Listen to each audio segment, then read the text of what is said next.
Hello and welcome to my little podcast in my little corner of the world. Well over to you. Thank you so much for tuning in, no matter where you're at, whether you're in England, maybe even way down there in Australia, or across the United States of America, where I believe most folks are listening from. But anyway, I got a great show today here in early March of 2026. I cannot believe it. This year is flying. I just had a wonderful birthday, and I'm talking to you all and having a great time speaking with so much great talent that comes on this program. Not really weekly. I haven't had time to do too many of these lately, so it's been a little bit less than usual, but I've been really having a great time doing it whenever I can talk to some really wonderful folks. And this week is no different. I speak with UMass professor from Lowell, Massachusetts. They say Lowell, Lowell. Everybody, especially in Massachusetts, they pronounce things really, really crazy up there. It's very, very interesting. So many different things that they say, and I'm like, oh my gosh. No, one is the Alewife train station. It's spelled like Alewife. Just crazy stuff like that. Having a good time though. Glad you could all join me here. Alan Williams is a wonderful, gifted musician, singer, songwriter, teaches music up there at UMass. And what a wonderful conversation I had. We just had a blast, and I hope you do too. And I will talk with you all on the other side of this. Hi, Bob. Hi, how you doing? Doing well. How are you? Great. And I always start this off. Where are you broadcasting from this afternoon? This is my office at the University of Massachusetts Lowell. Lowell. I love Massachusetts. My daughter lived in Boston for about 3 years right after she graduated from the University of South Carolina. Oh, Visited her there twice when she was there, and then she moved to New Jersey, and now she's in Moline, Illinois. she gets around. That's good. Yeah, yeah. Has been out of school six, almost 7 years now, something like that. Gosh, she's gonna have her 10th high school reunion this year. Wow. I don't know where that went. That's how that happens. I know. I know. Yeah, Columbia, South Carolina would be a little different than Boston for sure. Yeah, yeah. She wanted the big city. So she Yeah. grew up here in the metro Atlanta area. That's where I'm at. Oh, okay. And wanted something bigger and something more exciting. Boston is definitely it. It's beautiful. I had no reason to go there all the years of living here in the South. And I grew up in the Midwest and just never had a chance. And then she moved there and I visited a few times. Actually got to go to Fenway Park to see Billy Joel, which was Ah, what do you know? it was his first concert back from COVID Right. and Okay. had a ball, just a blast there. I love that place. Fenway's Yeah. gorgeous. It was an amazing place. I'm not a baseball fan, but I've been there because you have to go to a game. Yeah, yeah. Have to experience it. Yeah. Billy Joel actually played here at UMass Lowell. He was doing these things where he would select a handful of music programs and then go do a concert and talk. I don't know. This was some time back, obviously, but it was. He was such a nice guy. He was really easy to deal with, Yeah. which was not what I expected. I kind of expected the big star and lots of Right. stuff, and he was besieged. I think most of the students didn't really know who he was, but That's actually good, right? all the faculty certainly were like, "Can you sign all my albums?" Uh, Ah, and he was just very gracious, and um, I really liked some of the messaging he was giving students about making music and balancing life and career, and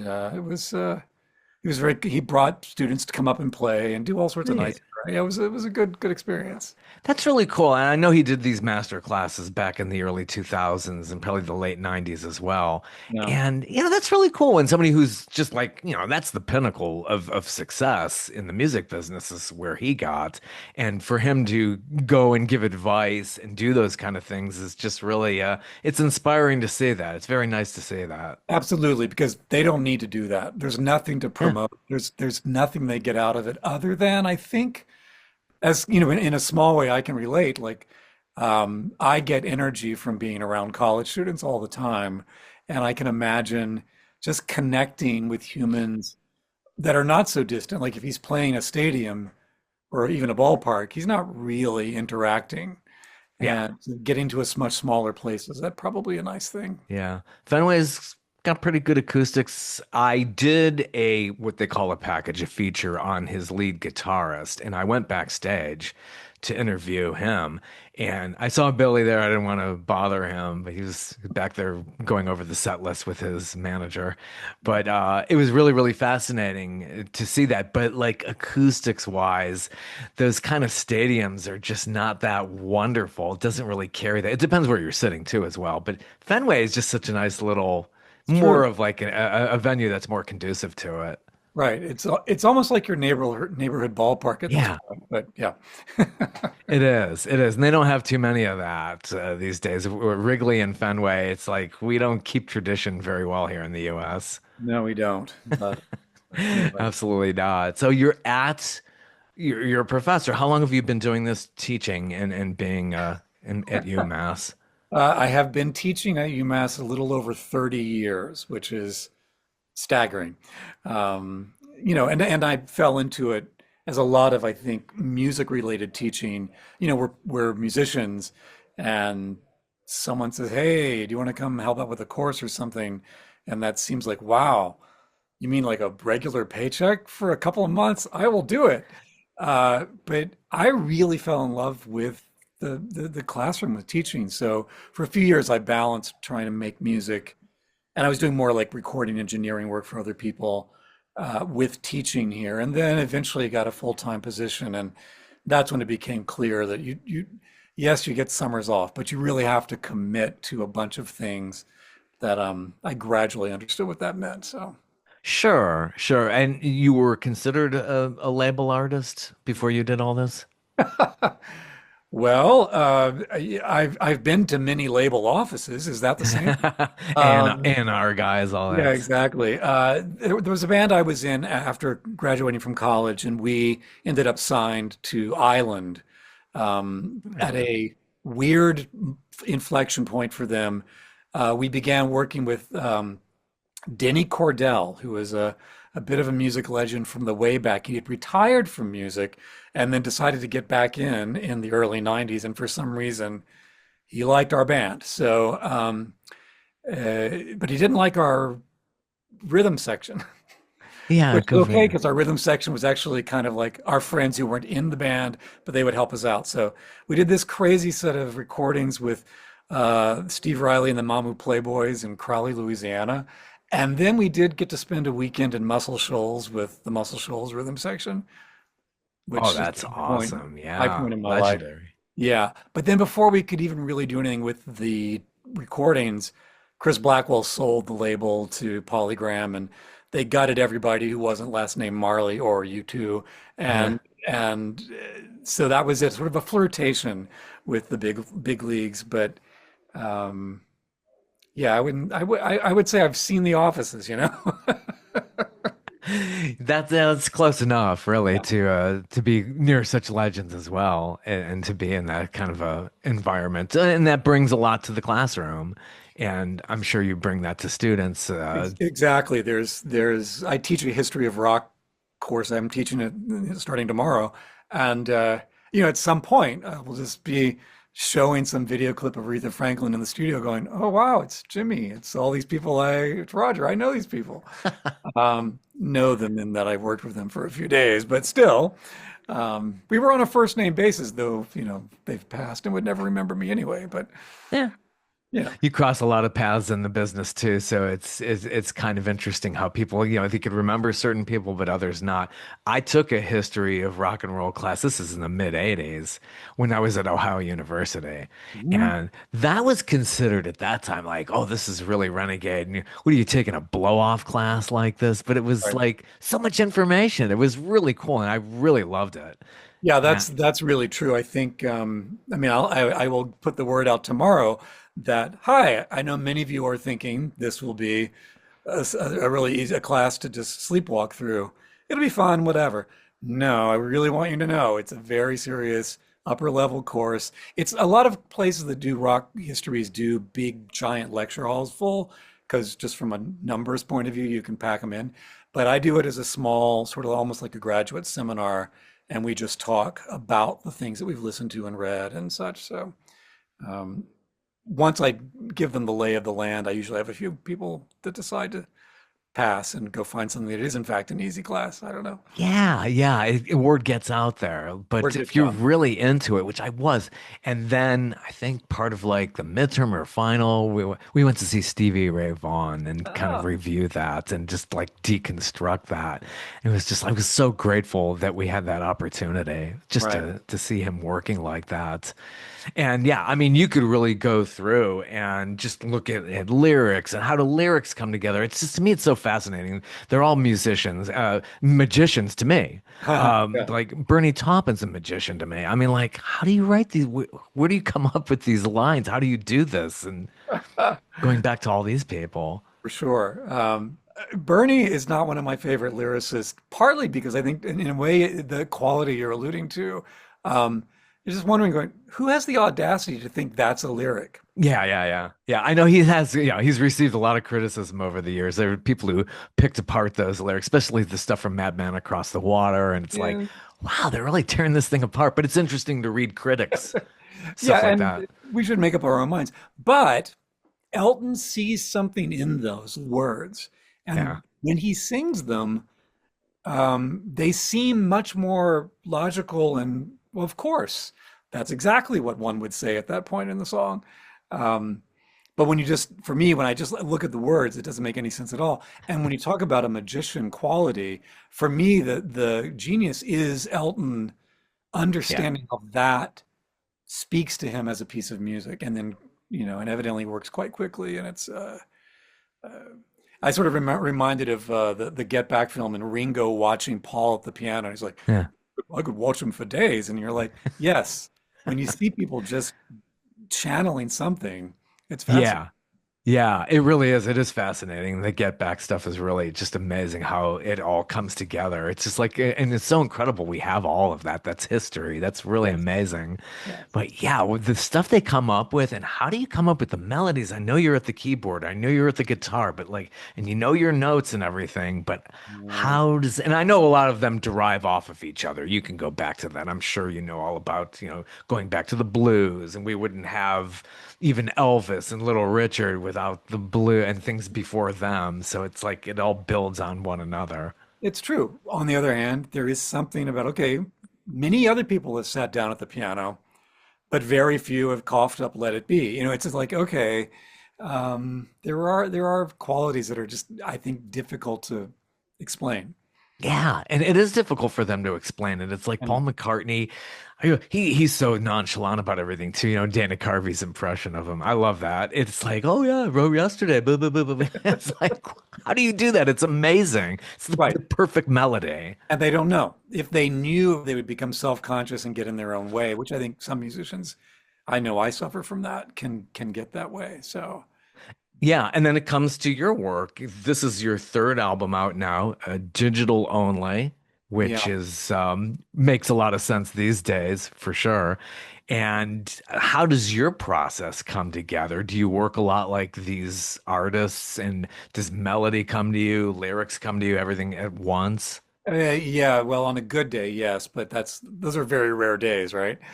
Yeah. Um, this is my third album under my name. I had another set of albums under a project that was essentially my stuff, and then bands before that. So there's lots of records out there, but um, I think part of it is for me.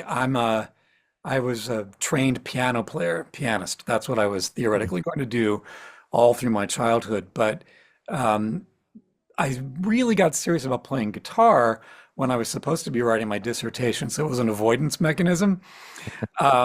But I found that the problem for me with playing guitar was I would play the standard rote chords. I know too much music theory. The one chord must go to the four chord, must go to the five, resolve for the one. Like that stuff, even though you're trying not to be led, you just gravitate there.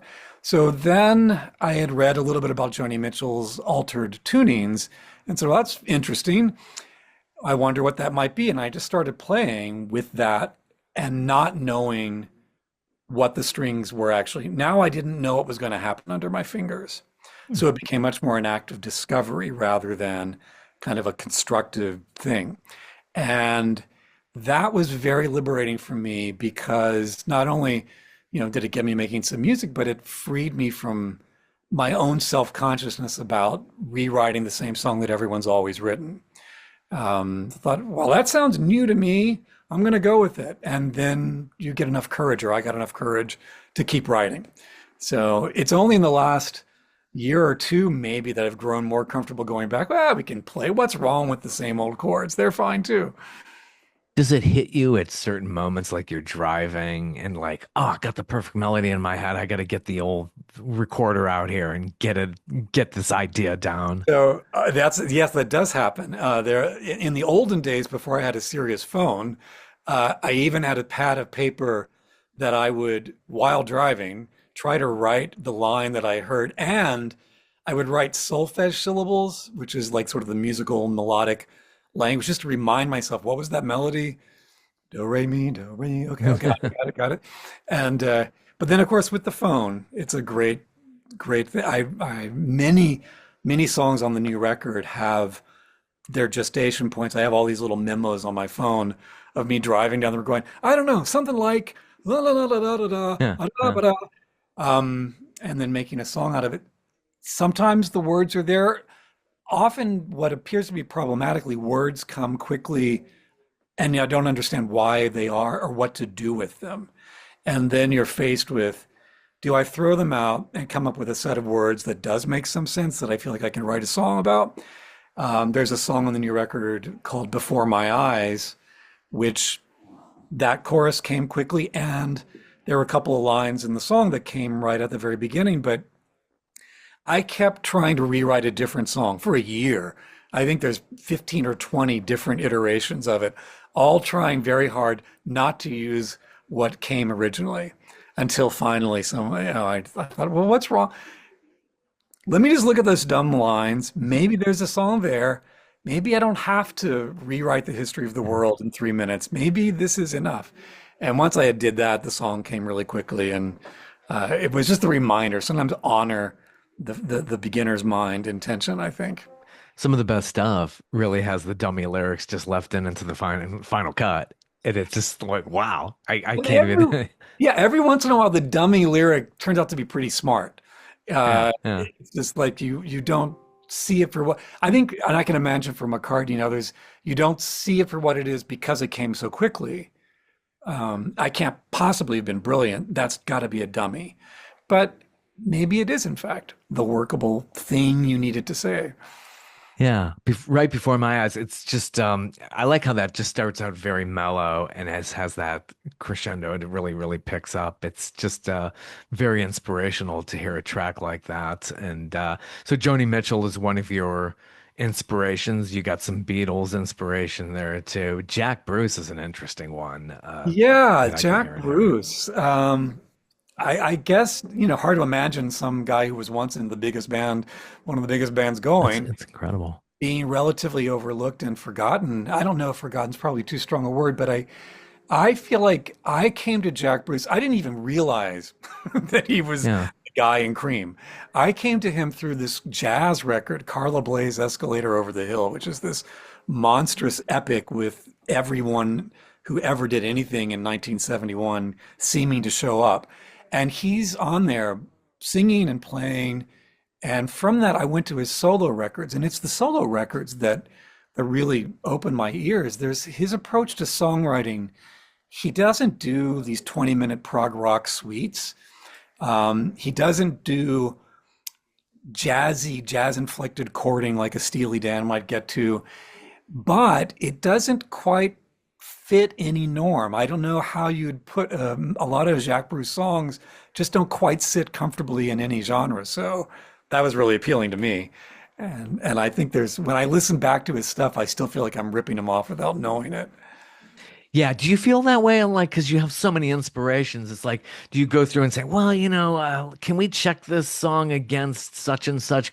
Is there now maybe are programs out there that can compare so you're not ripping somebody off? I always wonder about that with people who put, songs, albums together and basically are kind of frightened of lawsuits or something like that in the future. I mean, I think certainly there's the George Harrison unconscious plagiarism Yes. possibility. Yeah, I learned that in the history of rock and roll class. There It you was go. just for them like what? And then we play them back to back, the chiffons and Dueling, My dueling. I Sweet mean, Lord. it is pretty damn close. So okay.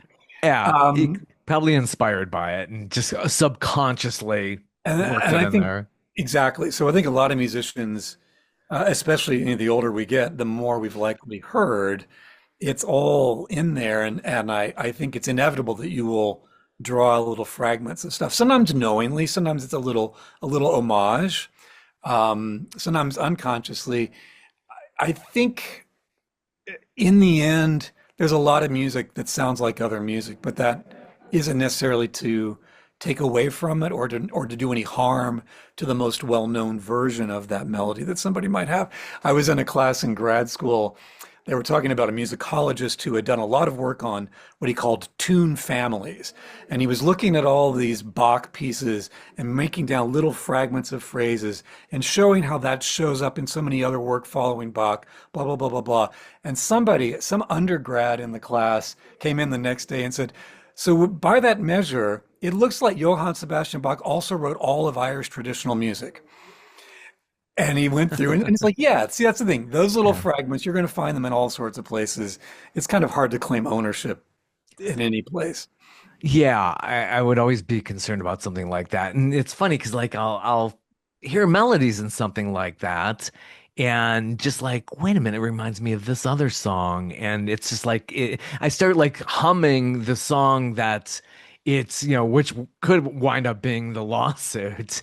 It happened with that one artist, Stay With Me, Oh, which yeah. Well, the Tom Petty song. Yeah. and I was thinking of the Tom Petty. I was like, I won't back down. I won't back down. I just subconsciously started humming that. I'm like, why am I doing that? And then like months later, I hear about the lawsuit. Yeah. And that was one that I think, I'm sure that the original, whose name escaped me. Sam Smith, who Yes. did, Yeah. I yeah, mean, I love his voice and, he's a new artist and I have a yeah, feeling he had no idea. yeah, He probably heard it in the grocery store, but never paid attention to it. right. But there it is. And as you say, many of our listeners are hearing both in that song for sure. Yeah. Was too. Yeah, I mean, a complete different tempo, all of that. But I was just shocked when I heard about that. Like, yeah, great artist. He did a James Bond theme song as well. Just Yeah, incredible voice, so much absolutely. talent. Yeah. So with your album, how long did that take to put together? Unlike many of my projects, it came relatively concise, like over the course of a year, usually in bursts. So just because I'm teaching, there is like a Right. headspace you get into. You're grinding through the semester, prepping for the next thing. So spring breaks are really great. And I did also I work in a really noisy place. Is where my little studio setup kind of is, which is not good for recording. So I decided to go to rent a little cottage in Vermont, figuring, okay, it'll be quiet. It'll still be kind of, there may be snow on the ground, and I'll get a couple of vocal tracks done at least without a bunch of stuff. But having just a little bit of a window, I think I got two new songs came out of that.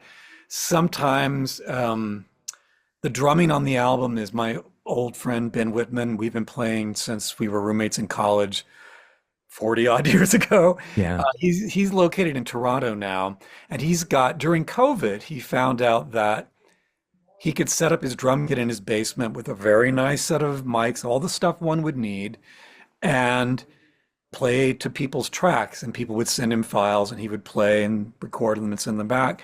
And he ended up, I think, doing more work that way than he'd been doing prior to the pandemic.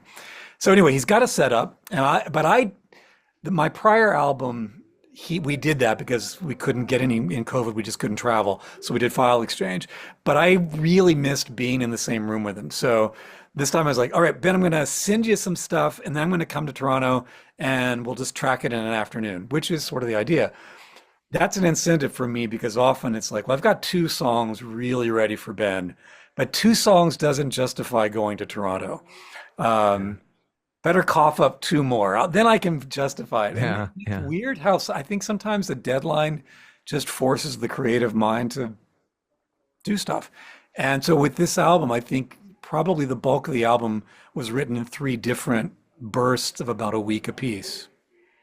That's interesting. And where did you record up there in Massachusetts or somewhere else Yeah, in no, that well, area? so most of my parts would have been, and it was mixed in a little tiny room, half the size of my office. So like I can almost touch the walls, right? And as I say, it's in some like rented office space in downtown Lowell. So I can only work at night when none of all the other offices are closed or on the weekends. Um, the drums were done in Toronto with Ben. My friend Greg Porter played bass on many, but not all the tracks. I did that in his basement. We just, the thing is at this point, so many people are recording on their laptops or their phones It's even. amazing. It's amazing. Yeah, it really is. I can go and bring a decent preamp, plug in a few things, and in 20 minutes I'm ready to go. Let's track. So that was done there, and then I did go to a small studio that I'd done some work in before to track another bassist who played upright on a song. So I needed some place where we could mic up an upright bass, and he put down that and a couple of fretless parts. And then everything else, I guess, was done. Yeah, in my little space. Even the oh no, there was a woman who did some harmony vocals, and she had moved to the Cape. She was a former student, graduated and moved to the Cape. So I rented a cottage and said, "Okay, well, I'll come to you. There's no reason for you to come all the way back up to Lowell." So I rented a cottage for the weekend on the Cape in September, which was very nice. And she came for an afternoon and sang on some things.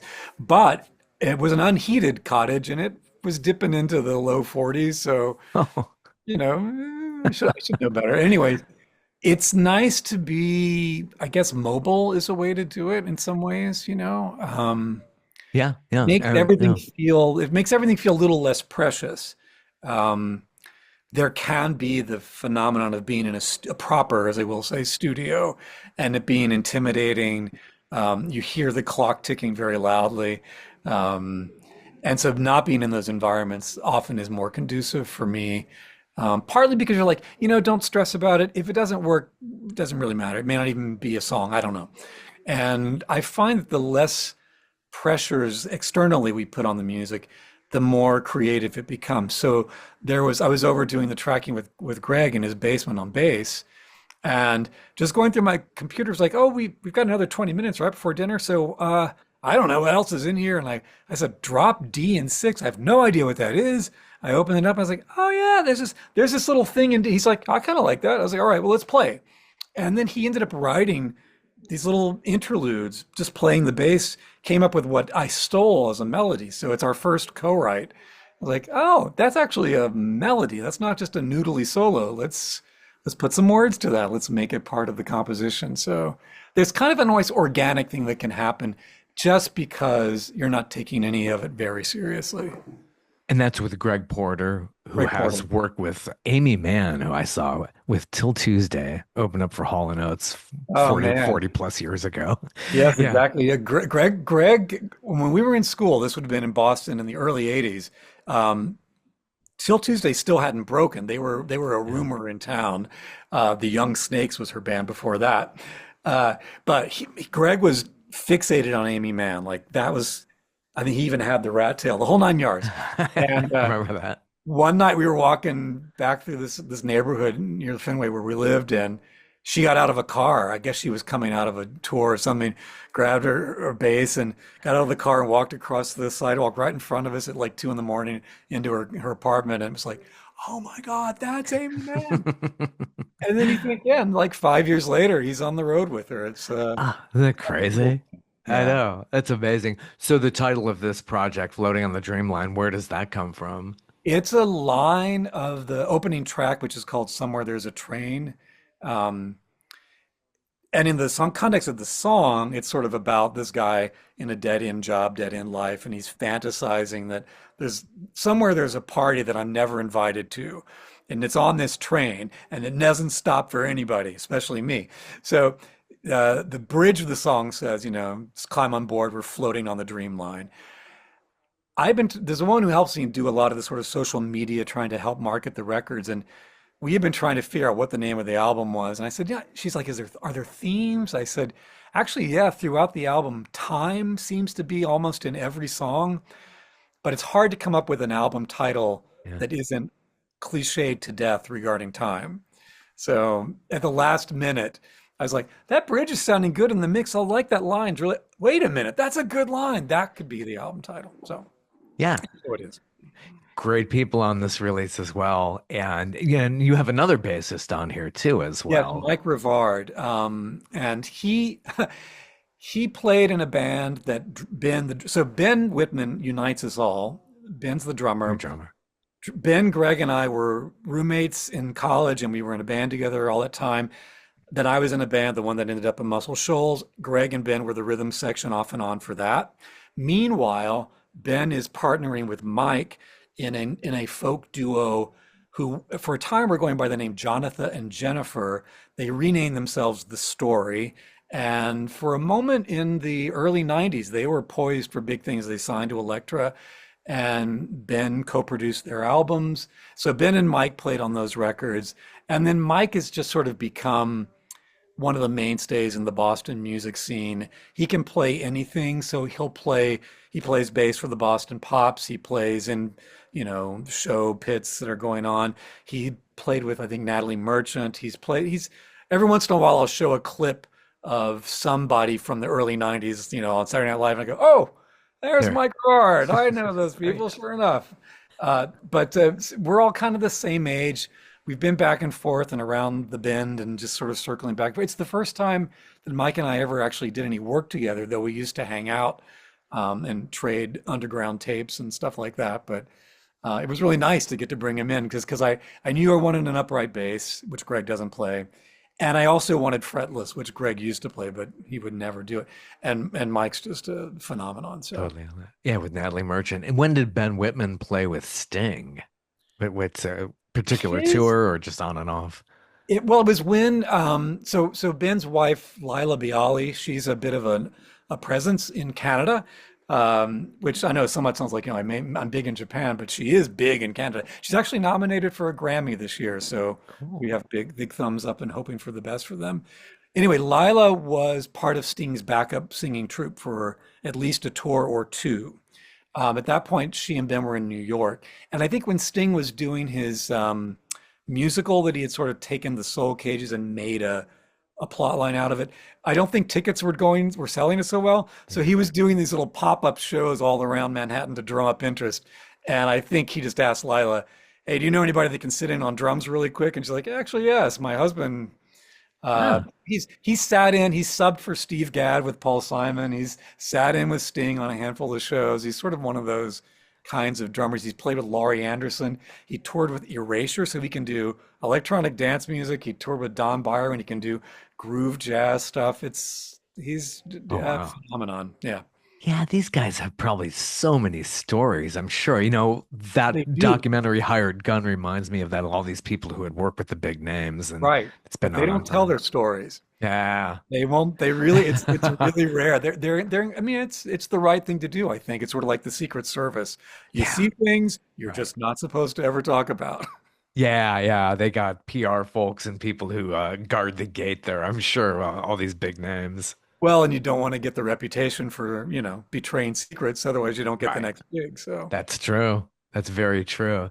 So having a female artist, I believe, on a sliver of forever, yes, is that's that that's Julia does James. She's a former student and fairly recent graduate. We had worked together. I didn't do it this year, but for the prior 5 or 6 years, I did this project. We do these album ensembles where we would select an artist and then perform an album in the fall and perform an album by that same artist in the spring, try to get it as close as we could. And she was part of a group that did Talking Heads. We did Remain in Light and Speaking in Tongues. cool. And I just worked with her. She's got a personality. She's a little nuts, but she's really good. And I just thought, all right, now that you're out of school, because it's always there's a lot of great students to work with, but it feels a little bit like you don't want to take advantage of or impose some sort of I'm gonna fail you if you play that song wrong. Yeah. Yeah. So I wait till they graduate, And I just said, "Hey, Julia, I think you would sound really nice on this." And she did. And I also knew she could pop in a bunch of quick vocal harmonies and just stack gospel chords or whatever. When you see students work, it doesn't take very long to note just sort of their natural inclinations, but also, okay, so how in tune are they? How quickly do they pick up things? Can they keep the harmony stack in their head? Are they going to have to see it all written out? And I could just tell from working with her, no. We'll just say, try the third above. Can you sustain it for the fourth? Okay, great. Boom. Next. And she could be a session pro if she so chose to do that. But so it's Yeah. nice to give her a little bit of a feature. Yeah, absolutely. It gives it a lot more texture when you have a different kind of voice coming in there, harmonizing beautifully Right. on Okay. that track. Well, that was Definitely. it. I was writing that song and I was like, well, it's kind of low. And then it'd Right. be a little high for me. I could try. And I just thought, don't embarrass yourself.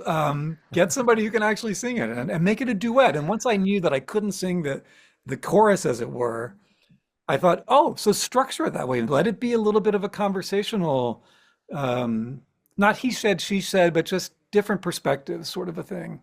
Yeah, it's hard to do that falsetto and to sound really like authentic on it. I mean, guys could do that, but like some have mastered it and have done it so well. And I think I his do a Sting lot of singing so high. yeah, I do a lot of falsetto stuff, but that's different than doing something where it's supposed to be full-bodied, full-throated.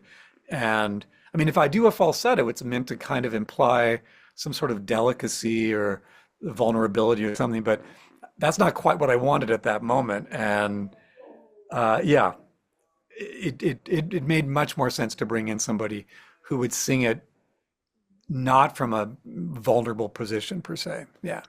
You have a really interesting track, Whisper, which really stood out to me. It reminds me of the Laurel Canyon days. I saw that documentary on like David Crosby or and on Laurel Canyon and stuff Yeah. like. It reminds me so much of that, and it's just so mesmerizing. It really takes me back. Was that how that was inspired? You've heard a lot of that kind of Uh, stuff. that one's called Whisper because, like, yes, the phone memo situation. I was in Uh, Canada on a cross-country drive, cross-continent drive, and was staying in a little yurt. And there was somebody in the yurt next to me, and it was, a little late at night. And I had my guitar, and I found this little thing. Ooh, that's kind of a thing, but I don't want to wake anybody up, so I'm just whispering and playing really quietly and whispering, I don't know, a little something like this, maybe. So that went undeveloped and it was just labeled Canadian Whisper, just as a, like, that's how I'll remember it. Um, but I think you're right. I think there's a little bit the tuning, the way the guitar is played, could easily be a Joni Mitchell or a David Crosby rethink. The Laurel Canyon thing, I can totally hear where you're talking about that, and yeah. because they're sort of layered vocals, it's not the CSN stack of shining harmonies, but there's a quality there that maybe that is unconsciously a throwback to Laurel Canyon, early 70s sort of stuff. But thank you. I'm happy. The compliment is nice. Love that stuff. Yeah, it just really takes me back when I was a very little kid. Not quite that old yet, but I have an older sister who, it was kind of nice having somebody 7 years older than me who Mm, introduced me to Beatles. And then the other sister was kind of into show tunes and she was in a lot of plays and stuff like that. So she was into Barry Manilow. So it's like I liked having that influence of having older sisters who introduced me to stuff, because they're kind of on that bubble of being boomers and I'm an older Gen Xer. So it's kind of nice to have that mix. yeah. And I saw CSN so many times. It's just like it Wow. just in certain incarnations. Sometimes it was David Crosby, who was just with Stephen Stills, and saw all three together at times. Graham Nash on his own. It was just kind of, because they were always coming to town in Cleveland, Mm, Ohio, where I grew up. indeed. There you go. Wow. So Cleveland. Okay. Yeah. Yeah, I was yeah, born in central Ohio, but we didn't live there very long. So, uh, yeah. but Cleveland had a lot of good, interesting musical acts that came out of there, and the one who was closest to me was Eric Carmen, who you might know from All by Myself, and he was with the Raspberries before raspberries. that, but went to my high school. He was about 20 years, 18 years older than me. Yeah, okay. Well, no, that's he's a rock star. I mean, all the way is go all the way is an amazing song, but there's also Overnight Sensation is one of my Yeah. favorite tracks. Um, just because it's so meta about Yeah. wanting to have a hit record, and then all the production is evoking what hit record would have meant in Yeah. that time. It's brilliant. So wow, that's cool. Alma mater, nice. What a great musician. But we know a lot of great stuff did come out of Northern Ohio. And I know Chrissy Hine comes to mind too as well, Sure. who came from around Akron, which is not too far from Cleveland. But yeah, very interesting. So you came from North Carolina. Is that right? Around Yes, Asheville? Asheville, yeah. Which when I was growing up had next to no music. Which if you're in Asheville now, that's hard to imagine. I It's know, it's so nice. It's an amazing Uh, scene. Even after Helene, even after the hurricane, it's mm, still there's a lovely studio there that the Avett Brothers recorded in, and a bunch of people. And the rumor was it was shutting down. But I was just in Asheville last week, and they announced, no, someone's bought it. They're keeping it alive. I think for a moment that region, because it was so hard hit, it was sort of hard to know would the scene, as it were, recover. It seems to be slowly rebuilding itself back, and mm. that's nice to see. But yeah, growing up, there was Billy's Bluegrass Barbecue. If you wanted to gig, you had to play bluegrass, and there was one place that tried to think of itself as an upscale restaurant where you could hear a jazz trio. But that was, I was in a high school band. We played covers in a bar. We were all underage. I don't know, or most of us were underage. I don't know how they got away with letting us in there. But you cut your teeth where you cut your teeth. But in terms of feeling like there was an original music scene, that just was way no, not in a million years. The weird thing is, Warren Haynes was growing up 10 miles from me. We would exactly the same time. Yeah. But there was no place where you would collide. You would never know that somebody was making music next to you all the time.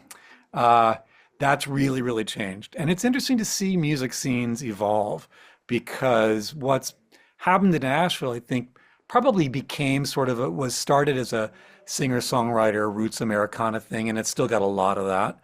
But there's a woman who just came out of Asheville last year. I know she's in LA now, and it's a much more a darker Billie Eilish version of singer-songwriter pop production oriented stuff. And I think there's room in Asheville now for all sorts of music that there probably wasn't, certainly when I was growing up, and even in the early days of its big scene. Yeah. I'm not surprised that's coming out of Asheville. When I visited there in the 90s, I saw that really changing, and these artists were flocking there, and so much great culinary talent there as well. I was like, this place, what is it about? And word got out, I think, about Word its got out beauty. Yeah. for sure. And there were times when I would go home and go, I wish the word had not gotten out because Yeah. where my city is gone. Uh, Right, right, right. but lately, I've really embraced that. It's really keeping the town alive in many, Yeah. many ways that I could never have envisioned. My mother was part of the forces that transformed the city, so I know a little bit of that backstory, and my sister and I like to blame her for the traffic. So It's exactly. That's what happens with all the success that happened here in Atlanta. I was part of that crew of people in the late 80s who moved down here and just there were jobs there, you know. It's like there were the opportunities was abundant compared to Ohio. So it was just really booming and wow, look at all the success now. Atlanta is just a mega city. It's on that yeah. level with, LA, New York, Chicago. It is. I mean, as a music scene, certainly it became bigger, I would argue, for a little while than New York or LA. It was the place to be. Yeah, yeah, a lot of talent and so many successful things happened here, in so many different disciplines from, Mm, entertainment through sports and everything else. And filming a lot of movies here as well. yeah. Some TV shows are just shot right down the street from me, Will Trent. It's just like a hop, skip, and a jump, and they're shooting in this nature preserve I live near. It's like, why are they over here? What kind of scene? I never even watched the show, but like they're over here.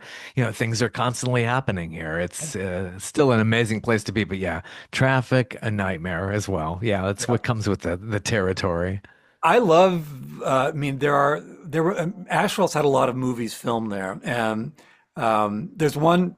it's a great movie anyway, but being there, Peter Sellers' Love Hal that. Ashby film was done in Hmm. Asheville at the Biltmore House.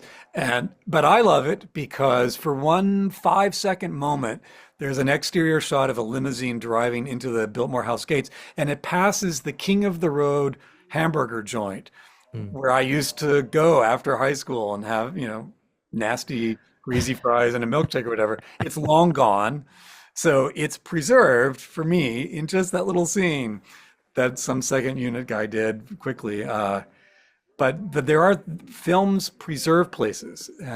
So your neighborhoods may, in fact, you can go back in 20 years and say, see, that's what it used to be like here. Yeah, yeah, yeah. Very, very true of this area. But I hope Asheville is on its road to recovery. I was nervous when that hurricane came through. I was like, I'm ready to be out of power, which I was for 20 hours. And I was like, oh my gosh, but it went much more to the east. Who would have ever thought? I thought Asheville was very protected. I was like, I could retire here one day, and not have to worry about, really horrible weather. Not as bad a heat as you get down here. It's a little Right. better up there, but. Gosh, that was just so disappointing and so sad to see that happen. So we're hoping that's it for a while. Hopefully, yeah. But it's Yeah. going to be a long recovery. What was surprising to me was I knew water was obviously very destructive, but I wasn't aware of how much damage the winds had done. And if you're driving around the Blue Ridge Parkway around the city, you'll just round the corner and there'll be whole swaths where the woods are just half gone. And you realize Mm. certain air currents took out all these trees. My mother was telling me they're really concerned now about invasive species because the canopy is gone and all this stuff will creep in and grow. And, um, you know, I thought, and there are bigger things to worry about post hurricane, but who would have thought you had to worry about that too? Yeah. Yeah, just so sad. And that was the vulnerability of it are the hills Yeah. and the roads getting washed away. 'Cause that's to get up into places. It just Yeah. was so heartbreaking and wish the best for them. Hopefully it never happens again. It's Yeah. just that was a fluke, hopefully. And we're ready for another ice storm coming as I speak. So hopefully we don't have one. We had one back in around 2000 in this area, which, we're not prepared for that kind of stuff in the Southeast. It's just it's scary stuff. Whatever little snow we get, sometimes we've gotten, a certain amount of snow here, but it could be kind of scary. We're not prepared for it. You don't have the plows and the sand crews and Mm. all that stuff, right? Yeah. Not at all. Not at all. Maybe for the interstates, but for the rest of the roads, even main roads, it's tough to clear them if something does happen, and it does every now and then. So it's a nightmare, really, totally. But yeah, great new release. It's out in March of 2026 as we Yes. speak here. I think the Yeah, sixth is the first Friday in March is the date that I'm aware of. excellent. Yeah, and I think there are a couple of singles out. There'll be one more single in advance of the album, which I'm in the middle of finishing the video for that. That's the Good. Somewhere There's a Train song that the album title comes from. I filmed my bits as the lowly, lonely guy in Helper, Utah, which I read about in the New York Times and said, "Oh my goodness, look, there's these old gas stations totally restored and it looks beautiful. And what's across the street? I hope it's not a strip mall. No, it's a train track. This is ideal." So I went out to help her and filmed that. And then we're going to shoot the party scenes next weekend and then there'll be a video. So There you go. And you're also a video artist as well. So how I does that think feel like that? Yeah. every musician at this point is a video artist, a graphic designer, a social media marketer. You've got to do it all. Right. You can get your music out, and that's a wonderful thing, but you have to be constantly working to, um, yeah, to address all these other things that have to be attended to, that the big labels used to do or that management companies used to do. But a lot of fairly well-known artists are still rolling up their sleeves and just every day getting up to grind out more work to try to get the music out to an audience. It's Very changed business as you've a seen. very changed It's business. On the other hand, if you look at it as a creative endeavor, then it's like, ooh, maybe I'll learn how to do animations. Maybe I'll learn how to do this. Maybe I'll learn how to do that. And if you can, I think the most successful people that do these sort of ways of using social media to promote music, they find a creative way that they can express themselves in the so-called marketing aspect as well. Even Robert Fripp and his wife Toya Wilcox, their little goofy Sunday brunch things, they thought, well, that's good for a novelty one-off, but they made a thing out of that. And I shudder to think that my students might know him more from those than they would from any of Right. his work with King Crimson or whatever. Uh, but I look at that as people that just take advantage of ways of doing fun things. So good for them. Yeah, yeah, it is. You have to expand your horizons, especially with social media and all of that stuff. You got a regular main website as well? I do, yes. AlanWilliamsEvidence.com, which was the title of an older record, but Good, yeah, it's out good. there. And because I'm a professor, there are some long-winded pieces, think pieces from Alan. So it's a relatively rich website, and there's a ton of videos because Good. I just got into making videos. My prior group, Birdsong at Morning, we did an album where we made a video for every song. So there's a lot of content out there, and I learned a lot about image and music, how you think about them at the same time. That was an album where we decided early on we were going to do the video thing. So even the songs themselves were somewhat written with the notion that there might be a visual to help tell a story or to comment on or what it might be. So anyway, video. I'm a big movie buff, so visuals and music make sense to me. Excellent, excellent. Well, best wishes to you. This Thank was you, and thanks so absolutely much, wonderful Rob. speaking with you. Really Very am. interesting new release. Get it out there. It's digital only. And yeah, best wishes. Thank you. Definitely. Really good to talk to you. Thanks again. Nice for you to stop by. Have a good one. You too. Take care. Bye bye. Bye-bye. Isn't that awesome? I don't know. Somehow Billy Joel always comes up in this podcast. I'm a huge fan, but it's not like I obsess. I mean, you can go to other podcasts and hear some really crazy obsessions. But it's like the 6 degrees of separation. He just like, it's constant. And I've had a lot of Billy Joel related things happening on this podcast. Spoke with the former drummer, his sax player as well. So it all keeps circling back to Billy. Just he can't help it. He's always circling in my life at least, and probably millions of others too. And probably everybody and their brother has a Billy Joel story, sing concerts, buying the albums for the first time, all that fun stuff. But definitely, definitely makes a huge impact. So I am just so thrilled to talk with somebody who really enjoys Billy as much as I do, or maybe not quite as much. Anywho, I hope to see you all very, very soon. Have a good one. Take care.